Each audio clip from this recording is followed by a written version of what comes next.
Ooh, Awesome. Well, hello everyone. Good afternoon, or good evening, or good morning, depending on which time zone you are joining us from. So, privileged to have Jeremy, who's based all the way in Japan, right? That's an awesome time zone. that's right. Um, I'm in Okinawa. okay, awesome. It's quite the world away in one sense, but great to have you here. Thanks for being up for streaming some Gleam on Exorcism's Twitch this evening for you. So. Jeremy, do you want to just introduce yourself a little bit and explain what you want to get on with in the next kind of hour or so, and then we can just explain like any questions pop in the chat. I'll answer them. I'll feed them through to Jeremy, and yeah, go Yeah, for it, all Jeremy. right. So my name is Jeremy. I'm originally from Belgium, and now I live in Japan, in Okinawa. Um, so I work as a full stack developer. Mainly, we do Elixir uh, in the company, and so I am a maintainer at Exercism. I started maintaining the Elixir track a while back, and then I also help with the Elm track, and very recently I started helping with the Gleam track. You might notice that all of these tracks are functional programming languages, of which I'm a huge fan. So this month is perfect for me to start streaming. This is like almost the first time I've done this, so Yeah. it'll be fine. So what Oh, I nice. wanted to do today is not just solve an exercise, but kind of show the other side of the coin and show actually how we add new exercises. Hmm. Uh, uh, getting the data from the central repository. I will explain more, and creating the tests, and also solving the problem. So you will see some problem solving as well. And I'll upload. I'll do a. Hopefully, we'll get to do a PR on the Gleam repository. And yeah, Exciting. Awesome. So just so everyone knows, what we'll do is to make this the Jeremy's screen fill the screen on Twitch. We're gonna cancel our cameras, so you won't see us in our faces, so to speak. But we'll be there, and I'll be on the chat, manning the chat. So if anyone wants any questions to fire away, please do that in the chat. And yeah, let's go. Looking forward to it, Jeremy. So I'll let me kill my camera, and yeah. you can do the same, and I'll be on the chat. And hopefully everyone can see now your screen, your infinite screen going back. There we go. All Okay, right. brilliant. Let's go. Okay, let's go. So the place I usually start when I want to add exercises is just in the repository. So I have the Gleam repository checked out over here, and what the maintainers have a really nice tool that's called Configlet. And so Configlet is basically a maintainer's companion. It helps to do a lot of stuff. Um, the first thing that it can do, for example, is using the info command, and then you get a bunch of statistics on what's happening in the track. So, for example, we have 0 concept exercises. So this we'll have some at some point, I'm sure. But for now, we only have practice exercises, and we have 40, which is not too bad, given that the track was opened what 2 weeks ago, and Yeah, we only had like 20 or so. So it's filling up fast actually. yeah, And I will show exactly. you that it's not so hard to do this with the right tools. Right. Right. So we have a list of exercises. Um, and we can see here a whole bunch of exercises that are not implemented yet. So I've picked, for today, I've chosen to do um, one that's called perfect numbers over here because it's fairly simple. Um, so this is what we'll do. So the Gleam track has a generator, and what this generator can do is do basically all of the hard work, which which is uh, which is creating all of the files, all the stub files, all the example files, all of the files that we need for the exercise. So this generator is really nice because it creates all of these. It also uh, goes to this other repository, this Exercism repository called problem specifications. And problem specifications is where all of the exercises are defined for all tracks. So if you've opened several tracks on Exercism, you will have no doubt noticed that many of the exercises are common. So there's a whole bunch of them over here, and all of them have this kind of data. So this is the folder for perfect numbers.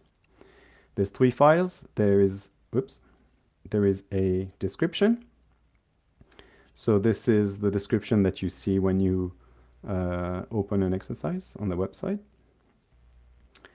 So let's browse through it very quickly. So perfect numbers are this mathematics kind of curiosity, this kind of fun thing is if you take a number, for example 15, and you consider all of its factors, so all of the numbers that divide it.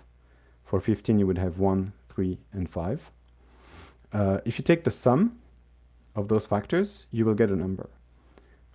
So if that number is the same as the original number, you say that your number is perfect. For example, 6 is a perfect number because the factors of 6 are 1, 2, 3. And if you add 1, 2, and 3, you get 6. 28 is also a perfect number. So if the sum of the factors is bigger than the number, you will call the number abundant. And if it's less, you'll call it deficient. For example, 12 is abundant because it has a lot of factors, 1, 2, 3, 4, 6, and which sums up to 16. So the goal of the exercise is very simple, is you're given a number and you have to say if it's perfect, abundant, or deficient. Cool. Let's take a look at this other file, metadata. So this is just some information about the exercise, where it comes from, what the title is. Usually not something we have to worry about. And then by the canonical data. So canonical data is a big JSON file that contains all of the tests. So you might not know that the tests are also normalized on Exercism. For each exercise has a set of tests. Sometimes it's possible not to include every test. There are some good reasons for it sometimes, or sometimes you can add more tests. That's really up to the track. On the Gleam track, we've kind of decided to try and stick to exactly the number, trying to implement all of the ones we can and not add any more. It makes everything a lot more maintainable. So let's take a look. So this over here is one case, one test. So smallest perfect number is classified correctly. So we check the number 6 and we expect the answer of perfect because it's a perfect number. And there's a number of tests like this. Cool. And so when I first got introduced to when I first started to contribute to Exercism, I was building exercises in Elixir, and I was copy pasting all of this data, and that was horrible. It took so long, and so it was so prone to mistakes. And so eventually I thought, hey, I'm going to build a generator. And so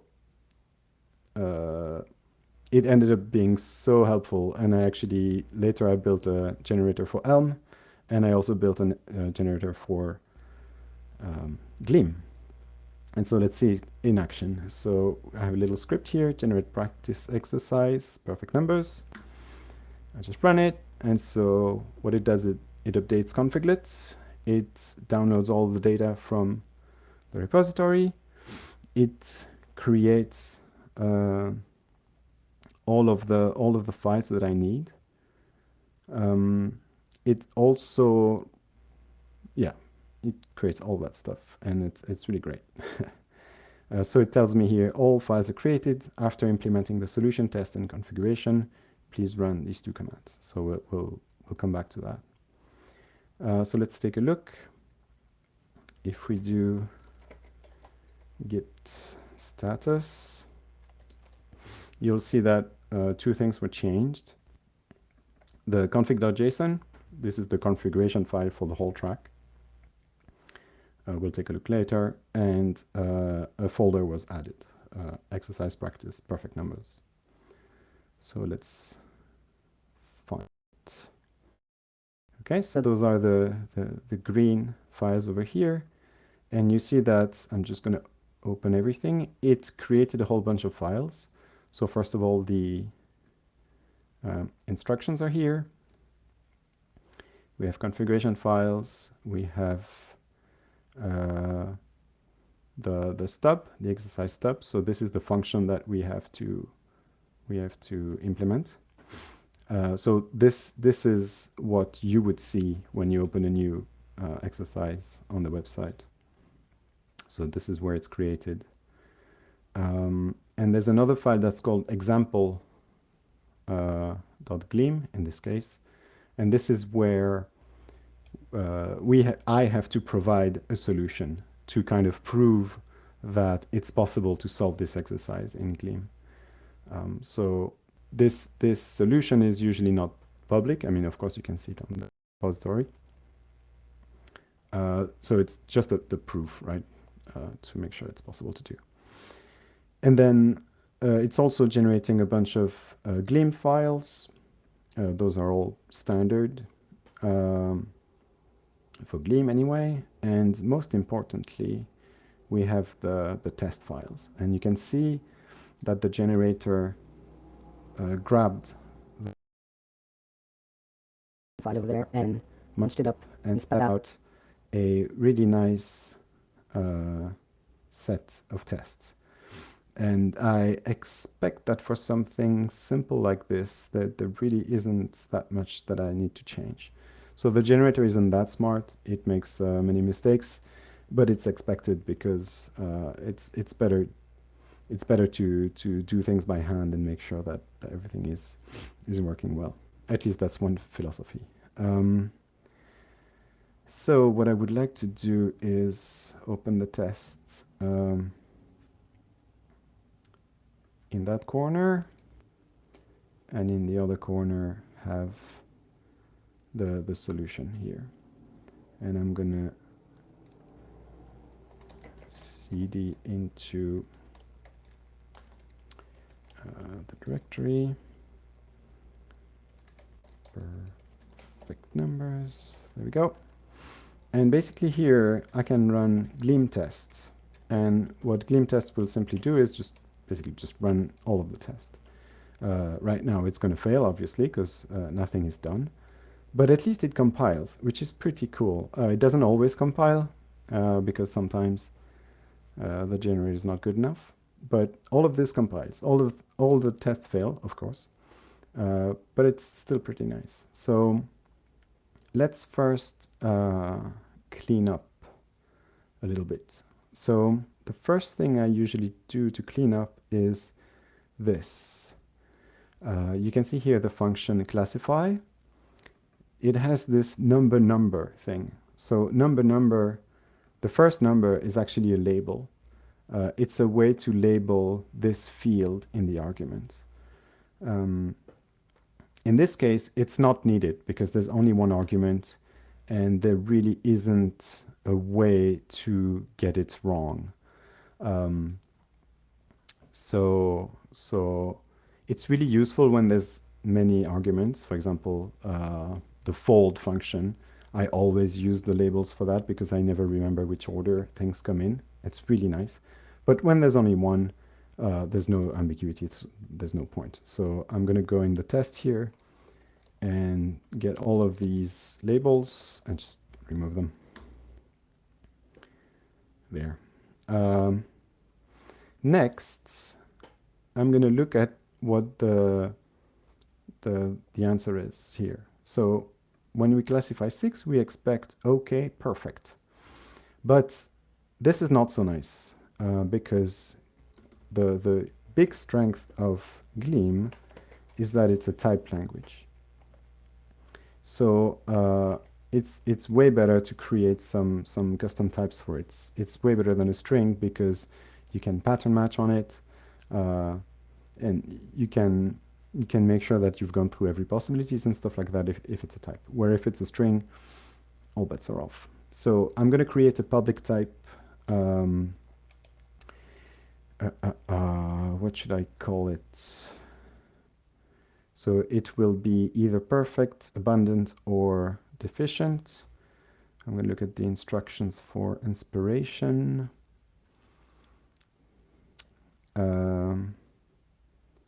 I guess classification is okay. It doesn't matter so much. Public type classification. And so we can have 3 types. We can have perfect numbers. We can have perfect numbers. We can have abundant numbers, and we can have deficient numbers. So you can see that I made this type pub, which means public. So that means I can actually come in here and import those types. I don't have to import them. I could qualify them, but when it's types, I like to import them because there's usually not much ambiguity and it just looks better. So I'm going to see all of these perfect strings and I'm going to change them with a capital letter. So a capital letter in Gleam will always give you a type. I'm going to take abundant and change it to a type, and then deficient.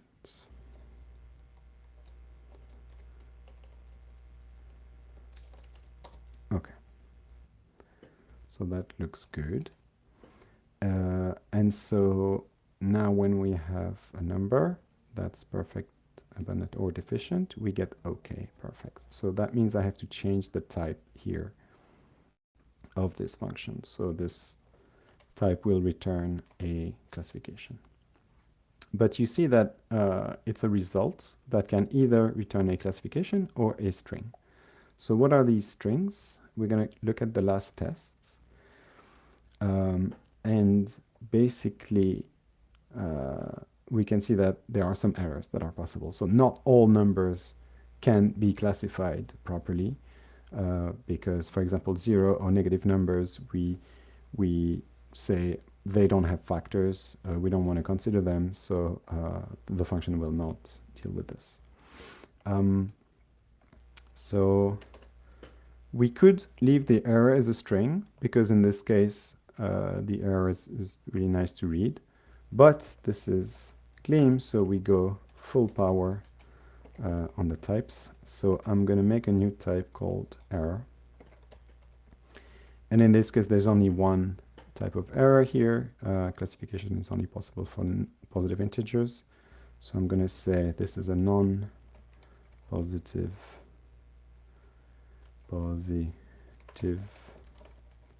int. So we're not going to return this nice string. We're just going to return this. In a real application, probably what we would do is not show this error, this type directly to the user, but we would have some kind of the print function that says, oh, if you get this type, then explain to the user what was it? Classification is only possible for positive integers. But having a type is really nice because, again, we can pattern match on it, that we've gone through every possible failure mode, and we can make sure that we handled everything.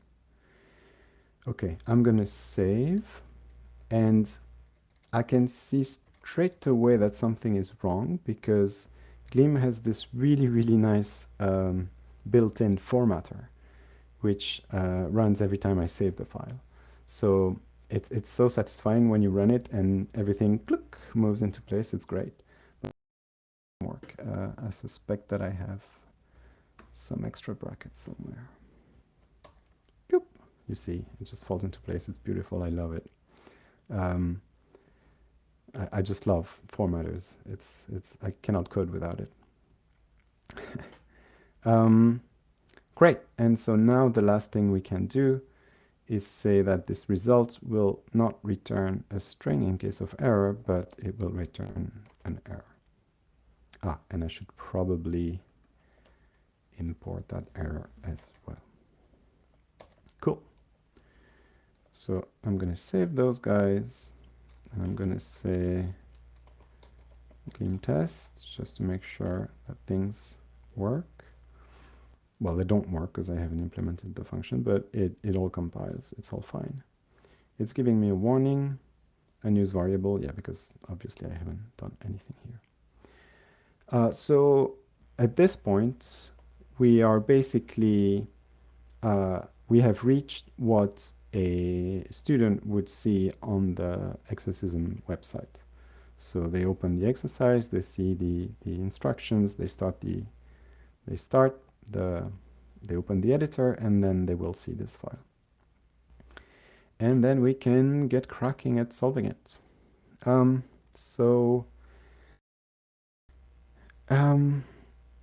The way that I would approach this depends how nerdy I feel at the time, because factoring a number, there's a very simple approach you can take, which is checking all of the numbers below your target and check if those are factors or not. But this doesn't scale well if you have numbers for, like, I don't know, if you have a trillion, if you have 1 trillion and you want to check that, you're not going to go through every number for 1 trillion. You will first want to factor that number in a better way. But for the time being, let's just check the naive way and see what we get. So we're going to get the number, and we are going to get its factors. So these factors, I'm going to make a function for it. Factors of a number, which will be an int. So that will return a list of int.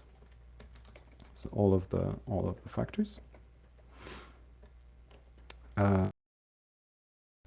So this is to do. And so what I'm going to do after that is I'm going to take these factors and I'm going to take the sum, do int.sum, and I'm going to save that into a variable named sum. You see here that I'm using int.sum, so I must first import int. So the way you do this in Gleam is import Gleam /int, and this reaches into the standard library. So now I have this sum. I have the sum, I have the original number, and I can very simply do a case statement. So case, let's do int.compare the sum and the number. So int.compare will return 3 possible values, either greater than, equal, or smaller than. So if I have greater than, it means that sum is greater than the number, and so it means I have an abundant number. If it's equal, I get a perfect number, which is so satisfying. And if it's less than, I'm going to get a deficient number.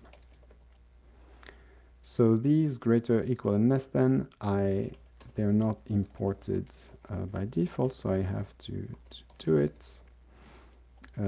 This is in the package called order, I believe.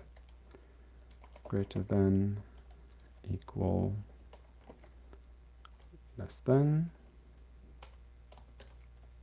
Okay. And yeah, so all we have to do, this should work, hopefully. And all we have to do in the end is factor the number. So what I'm going to do is I'm just going to take a very naive approach. I'm going to go through all of the numbers that are smaller than the number. So I'm going to start with 1. And I'm going to go until number -1. So I'm using list.range. So I need to import the list module, the lists. Yeah, there we go.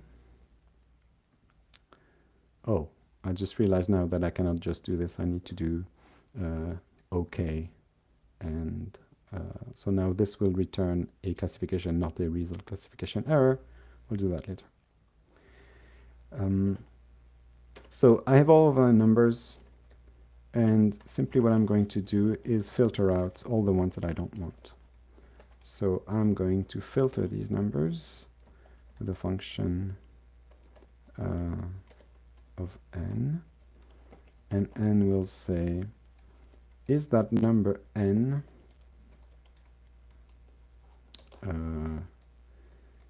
is the number mod n equal to 0. So if this number if the original number divided by n is has no remainder, then it's a factor, and we want it. And that's actually all there is. So I'm going to save now. And something doesn't click into place, so that means I made a mistake somewhere. So a simple way to do this would be to do Gleam run, and it's going to tell me, of course, I forgot brackets in here. This is my Elm influence. In Elm you don't use brackets. There we go, it's all cleaned up. But first we are going to do either a result or an error. So what we can do here is, before doing all of this, we can just say case number smaller or equal to 0. So if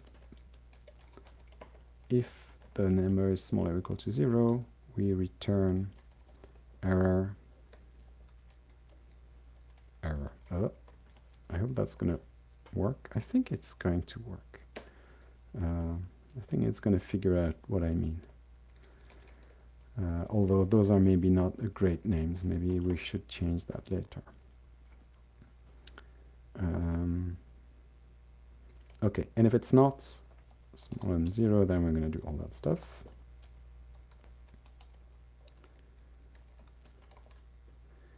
And we're not going to return this. We're going to return OK of this.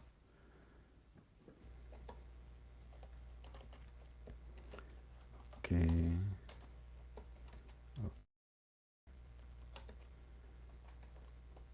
I'm going to save. It's going to pop into place. And let's try Gleam tests. Whoop, there's an error.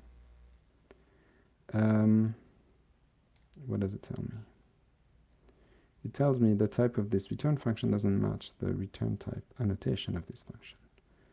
I said it was result classification error, but it found the type result classification function A2. Okay, some weird thing. Oh, I'm an idiot. Of course, I shouldn't return a type. You cannot do that. A type is not a value. I should return the actual value of the error type as a non-positive int, because this is actually a type constructor. The error is a type constructor. Okay, regardless. Let's go for the tests. It's running, but it's slow, and it made a mistake. Ooh. Which test has a mistake? Deficient number edge case. Deficient numbers edge case, no factor other than itself is classified correctly.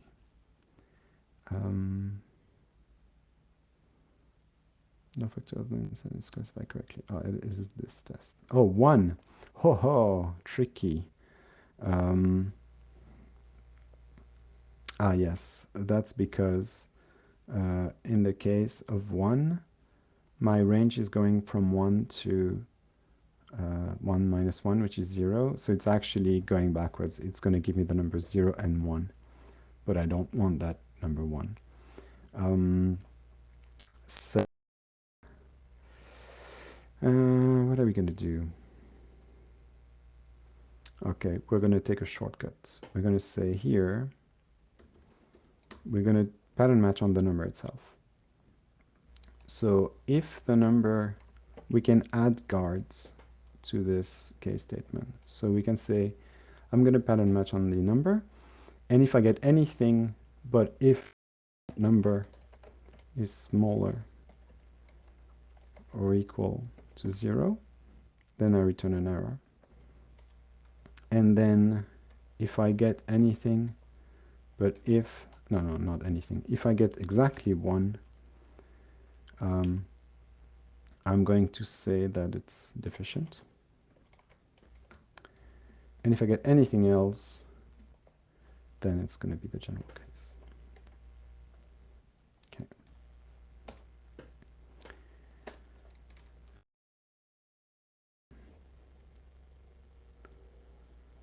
Oh, this is so slow.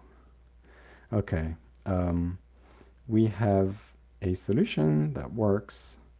We don't have any failures, but it runs in 4.5 seconds. And this doesn't make me very happy. So, what should I do? Can we get some feedback? Is there anyone watching this right now? Is there anyone who's satisfied with this? Or if you're not satisfied, we're going to try and play with some prime numbers and stuff. Cool, Jeremy. I'll just watch the chat for you and keep you posted. But if anyone wants to chip in, feel free.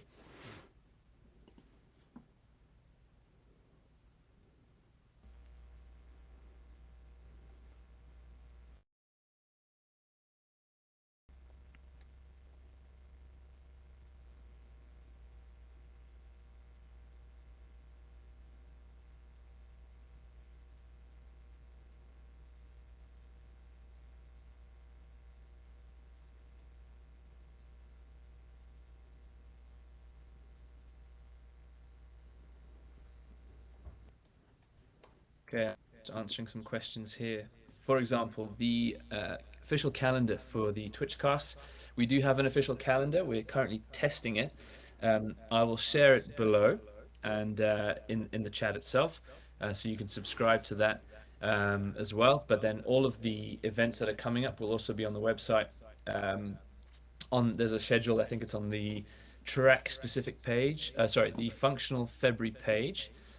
So if you click on its functional February, there'll be an upcoming schedule that's on the right hand side. You can view everything there. But let me just, I'll paste that link so you can see it. and then I will share the official calendar as well. Oh, so this is the, oh, forgive me while I hack away. On the right hand side of that link, and then let me just grab the calendar itself. Just bear with me.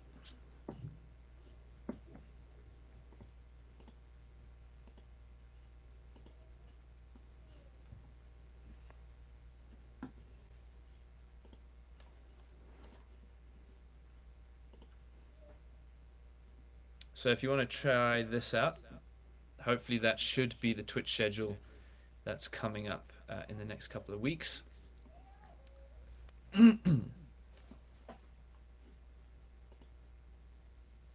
Cool, Jeremy. I haven't got any questions for you so far, so you can keep going, or you can do whatever you want. Sounds good.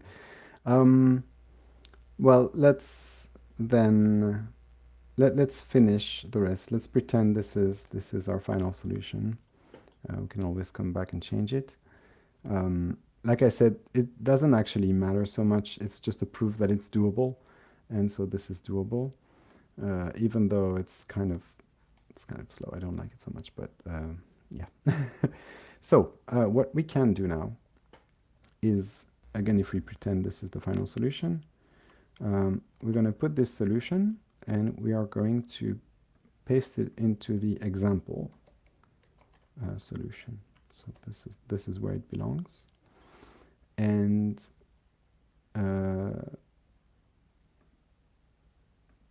yeah, and so this file with the solution, I'm going to delete everything that's inside of it. I'm going to leave a to-do instead, and I'm just also going to delete the imports because this is up to the student solving the exercise. And so now what I have is the stub solution file. This is what the student will see. So the student will see the types and the function, and they'll just have to solve the case. I also just noticed here that I have some double underscores in a bunch of places. This is probably because the tests have like a character like a comma or something. I could quickly check. Negative integer is rejected. Yeah, this is like a bracket. And this is not rendered well, obviously. So you'll notice that in Gleam, all the tests have to finish with underscore test. That's how they're recognized. So if you don't write this properly, it won't actually run the test. Okay, anyway. Now that the code is in a good place, we're just going to look at the configuration. So the first config file I'm going to look at is this one. This has been generated almost perfectly. The only thing that's missing is my name in there. So as I am the one implementing this exercise, I am the author. And I will be credited as such on the website. That is done. Now we can look at another config file, which is the config file for the whole track, this config.json. So the first thing I'm going to do is preemptively fix something that I know. So my generator regenerates all that file, that whole file every time. And for some reason, it's not happy with numbers that end with 3.0, for example, here. And it's always changing it to 3, which Exercism is not happy with. Exercism really wants a float number here. So I always have to modify it by hand. One day I will fix that bug. And then I go jump to the end, and actually now I see this object, JSON object. So with the slug perfect numbers, with the name is also perfect numbers. It's got a unique ID that was generated. And now I have to say what kind of thing this exercise actually practices.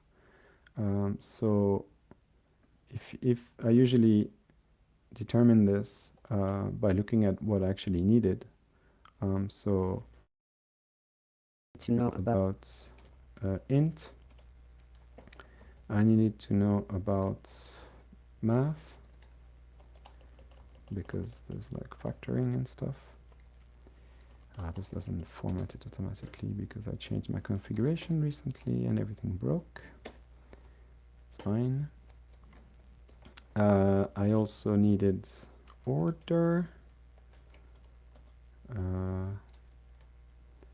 And did I use recursion here? No. I used a case, so case is a requirement. And I guess custom types, but the types are given here, so the student don't actually really need to know about custom types in this case. So I'm just going to leave it like this, and I'm going to say that this exercise practices one of these prerequisite concepts. I'm going to go with math because it's the whole point is factoring. Oh, there's another thing that we should have is a result, because the final result is a result type. Am I missing anything? No, probably not. This is probably okay. I'm going to save. And then I'm going to go back to the generated text over here. So it says all stub files were created after implementing the solution, test, and configuration, which I have just done. Please run this. So I'm going to copy that command and paste it. And so this is another config-let use. This is going to sync the exercise. And it's going to ask me which tests I have actually implemented for this particular exercise, perfect numbers. And so it's gonna go through all of the tests, and it's gonna ask me, okay, here's this test case. Have you implemented it? I can say yes. And we've implemented them all, so I can just say yes all the time. Of course, there's a shortcut in the command line, but yes and yes and yes. Okay, so what this just did now is create this file, test.toml. And this file basically is it's a configuration file that keeps track of all the exercises that were implemented. So I implemented all of these guys, and so it says so. So if I had not implemented one of them, it would have said include equal false. Sometimes there are good reasons not to include tests. For example, some test cases say, oh, make sure that this value was not mutated, for example. But in Gleam, it's impossible to mutate anything, right? So it doesn't make sense. So this test should not be implemented, and so in that case, I will write include equal false, and I will also write a comment saying values are always immutable in Gleam or something like this. And so this is really, really nice because it makes maintaining the track very convenient. So whenever a new exercise is added, for example, I will be able to run this config-let sync tool again, and it's going to tell me, hey, you're missing this test case because it was added, for example. Or sometimes some exercises are deprecated. Oh, they're re-implement, well, they're changed and a new exercise took its place. So it's going to tell me, oh, this exercise was deprecated and this is a new one. So please make the change. And so this is really, really convenient to keep up. And very often it makes it, it's very easy. So config-let is the Maintainer's best friend. What else? There was another... Sorry, I'm scrolling back up. There was another thing, which is configlet format. And so that just takes the configuration file and formats it in the way that it likes. And now it's all good. It's very happy. And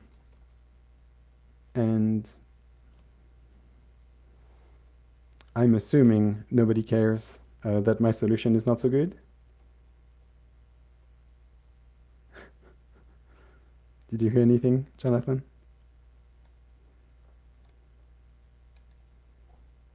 Okay, I'm gonna go with nobody cares. So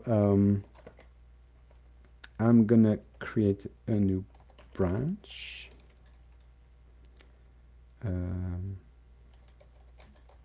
Perfect numbers. I'm gonna add everything. I'm gonna quickly go through it. Just while you're doing that, welcome to everyone who's jumped on board. Slippy Goat, RPM1 Mus. Sorry if I've butchered that. Louis Pilfold, creator of Gleam, as far as I'm aware. Welcome. Good to have you here. No pressure, Jeremie. Otherwise, yeah. Ask away. Primus. Okay, cool. R Primus. That's helpful. Thank you for correcting me. A bit of chat about IRC and the IRC server not doing its job. Sorry about that. But yeah, any questions, any observations, please do put them in the chat, and we can get those looked at for sure. Over to you, Jeremie. All right, so I'm just going through, taking a final look. I can see that, I guess, difficulty should not be 5 because it's not that hard. So I'm going to change that to a... I guess the naive solution is really simple, so I'm going to change that to a 3. If you want to do more things with prime numbers, it's more interesting, but all right.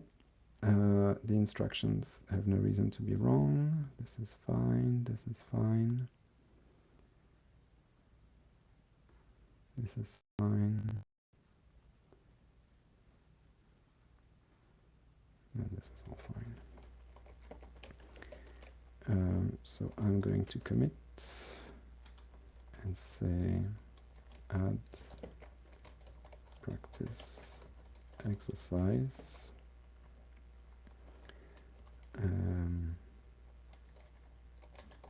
Perfect numbers. And I'm going to push. It's going to tell me which branch I should push to.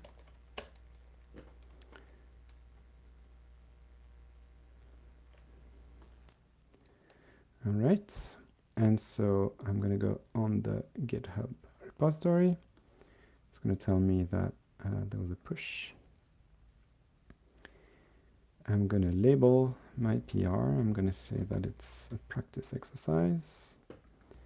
And I'm going to say that the difficulty was, I guess I could say medium amount of work because I was talking through the whole thing. And I'm going to say hi, Louis, because Louis is the one that's going to review this, and he's watching right now. So, and I'm just going to create the pull request. And so when you create a pull request, you will automatically start a CI.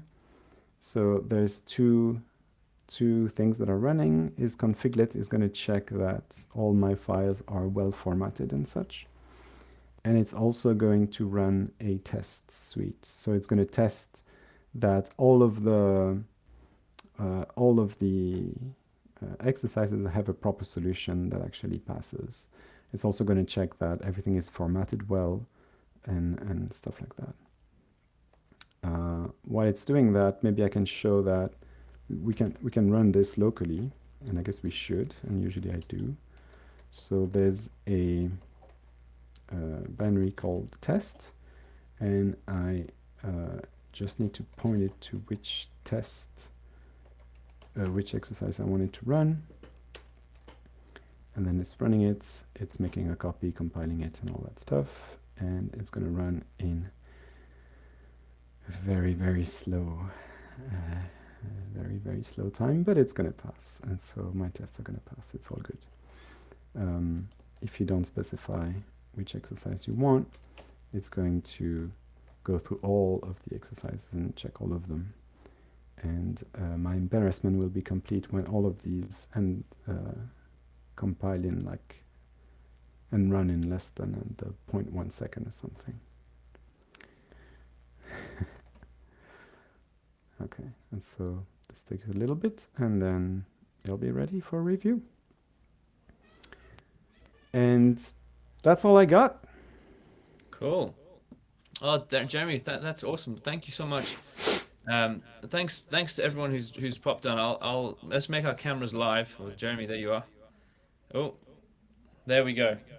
Hi everyone. The voices suddenly get a face, which is great. Jeremy, thank you so much. Really appreciate your time. For those of you who've joined us, Jeremy is in Japan. This is now getting towards bedtime, I think, for you, Jeremy. Indeed. But a huge thank you for the time. And if any of you have been inspired to now add some additional exercises to Gleam, you now should have something to watch back, something to check out, and something to give you a bit of a guide on how to push things up to the Exercism site. Just a little reminder, Jeremy is a maintainer on the Gleam track and on Elixir, right? So you are Yes. involved in contributing to that. And I'm Jonathan. I'm the community manager at Exercism and helping put together some of these live streams to showcase functional programming in the next couple of weeks. So we are currently in functional February, which is going well. We're nearly halfway through. We've got an interview later today with Jose Valem, who is the creator of Elixir, which is going to be great. Jeremy, that might be a bit late for you, so you'll have to rewatch that when you get an opportunity. Um, but yeah, lots of good stuff, got good content, additional live streams all coming up in the next couple of weeks, walking through different practice exercises and concept exercises. All the information will be on the website on the right hand side if you go into I think it's the functional February on the main page itself. I've also put a little calendar in the chat further up, so you can all subscribe to that, and that should update regularly as we go. But yeah, Jeremy, thank you again, and appreciate your time. Really great. Very welcome. I think I'll do that Thanks, again. everyone. Yeah, awesome. Well, hopefully see you soon, and have a good afternoon, everyone. See you a bit later. I think there is echo. You're right. I will sort that out.